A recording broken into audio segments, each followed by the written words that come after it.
Joining me now is Lieutenant Colonel Amnon Shefler. He's a spokesperson for the Israeli Defense Forces. Lieutenant Colonel, the IDF said this afternoon that the operation at Al-Shifa was still ongoing. I guess my first question is that still the case? And what degree of control does Israel now have over the hospital complex itself? Garrett, thank you for having me, and good evening. We are acting inside the hospital in a very precise way based on intelligence in a very small part of the hospital where we have already found clear evidence of Hamas using it, like they use other civilian infrastructure. They use schools and UN installations, and also the hospitals, like we have seen in Rantisi Hospital, in Al-Quds Hospital, and now also in Al-Shifa Hospital. This is, of course, a war crime and a sickening behavior to use the ill and the patients and the staff as human shields. And that is why we need to meet the goal that we have put forward to dismantle Hamas so that they can't carry out these heinous acts again and again. Can you talk a little bit more specifically about what kind of evidence you found and whether that evidence points to hostages being held at any point at the hospital as well? So we found in the last few days in different hospitals, I mentioned specifically the Rantisi Hospital, where we saw that potentially hostages were held.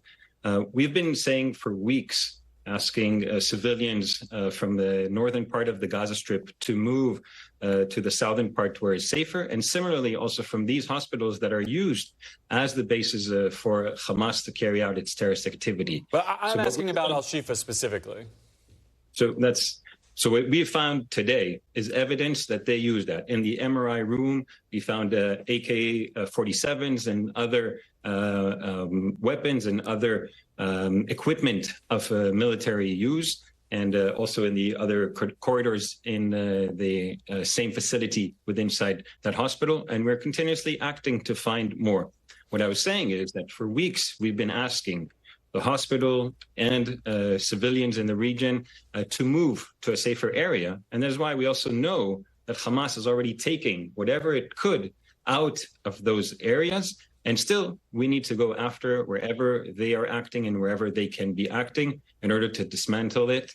And more importantly also is to bring our hostages home, the 239 Israelis and other nationalities, that this is the day 40 that they're still held hostages in Gaza. I want to talk about the hostages in 1 second, but I have one more question about the hospital specifically. When this targeted operation is over, is the goal for that hospital to continue to be operational, or to be operational again, I guess, depending on how bad you think the situation got there? Or are you trying to get folks out of there to other facilities? How will that be handled?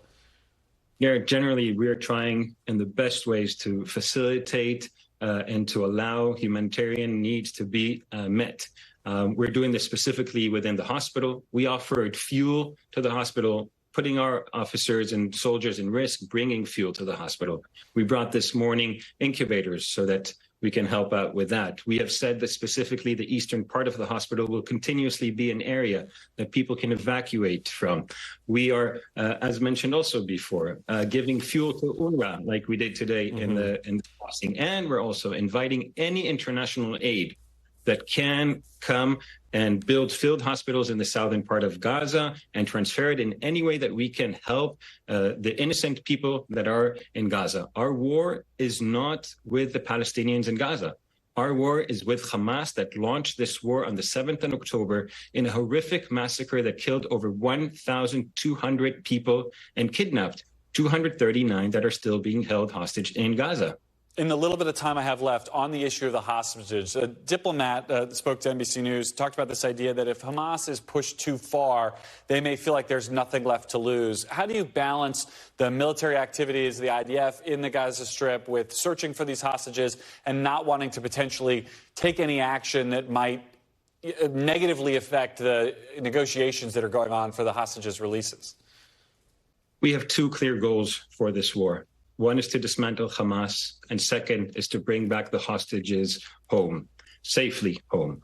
We're doing this in all different ways. We're doing this militarily, diplomatically, intelligence-wise, in any way that we can in order to reach these goals. I must remind all, the safest and the easiest way for these hostages to get back home is for Hamas to release them.